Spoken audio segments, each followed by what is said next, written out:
Your goal should be कि एक दिन आप नेशनल सेंसेशन बन जाएं, जिसकी वजह से 1000 छोटे मोटे सोशल मीडिया कंटेंट क्रिएटर्स आपके बलबूते पर खुद के पेजेस को ग्रो करें।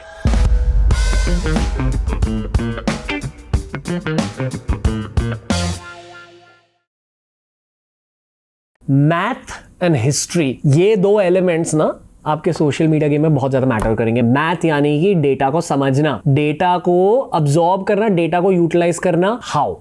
बाय अंडरस्टैंडिंग कि आज के जमाने में लोगों के अटेंशन स्पैन्स बिल्कुल खराब हो चुके हैं। हर कंटेंट पीस में आपका पर्सनल एफर्ट, आपके पर्सनल थॉट बैंडविड्थ कहां जाने चाहिए?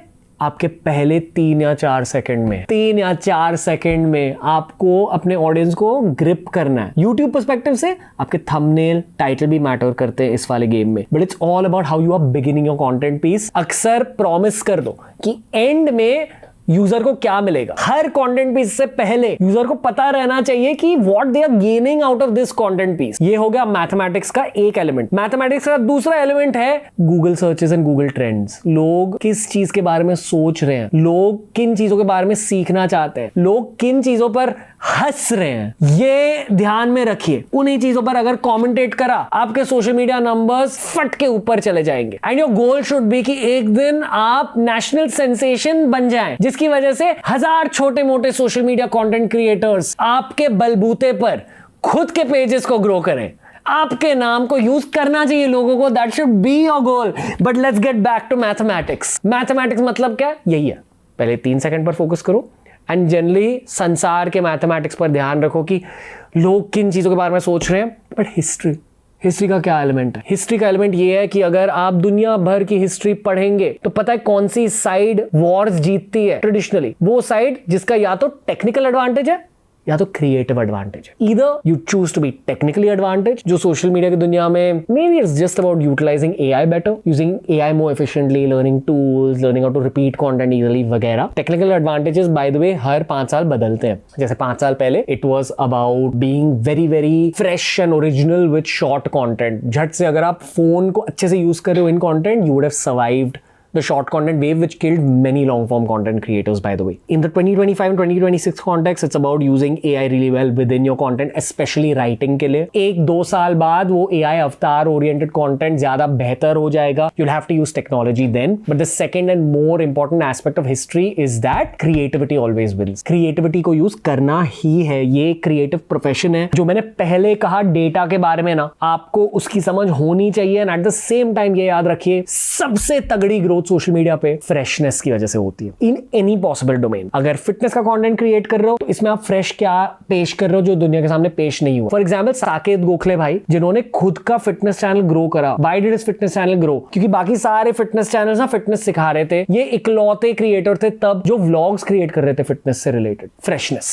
आशीष चंचलानी when he began, और कोई भी इतने ज्यादा फ्रीक्वेंसी के साथ इतना ज्यादा रिलेटेबल कंटेंट नहीं बना रहा। भुवन, जिन्होंने एक पूरा इकोसिस्टम ऑफ कैरेक्टर्स क्रिएट करा। जिन्होंने पॉडकास्ट की शुरुआत करी इस पूरे इकोसिस्टम में। प्राजक्ता कोहली, जिन्होंने इतने रिपीटेबिलिटी के साथ ऐसा एक यूट्यूब चैनल क्रिएट करा। I can keep going on, but basically freshness wins. अभी ये याद रखिए कि हर किसी को क्रिएटिव बनना इजी नहीं लगता। एक देसी पॉइंट दूंगा आपको, अमेरिकन और यूरोपियन कंटेंट के इकोसिस्टम को स्टडी करो। बहुत सारे ऐसे कंटेंट सब्जेक्ट्स हैं, बहुत सारे ऐसे डोमेन्स हैं जो अब तक किसी ने इंडिया में ट्राई नहीं करे। What's even better is that USA और यूरोप को छोड़ के ना खुद के दिमाग में ही झांको, खुद से ये पूछो कि दुनिया में क्या नहीं है, वो मैं लाऊंगा। That is very key. If you can go completely fresh with systems in mind, with repeatability of content in mind, with iterations and learnings in mind, with a little bit of data and with the beginning of your content pieces being fantastic, आप छा जाओगे। But the easier version of this is फिरंगी product लो, उसे हल्के से देसी बनाओ। इंडियन म्यूजिक डायरेक्टर्स जो सिस्टम अप्लाई करते हैं वही कंटेंट में अप्लाई करो, यू विल वर्क। एक बहुत कमीनापन वाली कोट है, ठीक है, ये मैं एग्जैक्टली फॉलो नहीं करता और इसे अलग अलग तरीकों से डाइजेस्ट किया जा सकता है, बट कहा जाता है कि चोरी भी कला होती है। अभी आप ही इसे डाइजेस्ट करो जैसे भी आपको डाइजेस्ट करना है। Try never to copy. Copying लोग पकड़ लेते हैं, इंस्पिरेशन अक्सर लोग नहीं पकड़ते। और ये भी कठोर क्रिएटिव सच याद रखिए, any form of creativity is inspired by another form of creativity. कोई भी चीज दुनिया में फ्रेश नहीं होती. Content as a world was inspired by the world of television. Television as a world was inspired by the world of film. Film as a world was inspired by the world of books. जो भी आप सोच रहे हो कि आपका खुद का आइडिया है, किसी ने कोई और मीडिया डोमेन में ऑलरेडी वो एग्जीक्यूट कर लिया. वर्ल्ड वाइड ग्लोबल मीडिया की पढ़ाई करो और कुछ फ्रेश पेश करो. That's all I have to say. Moving on.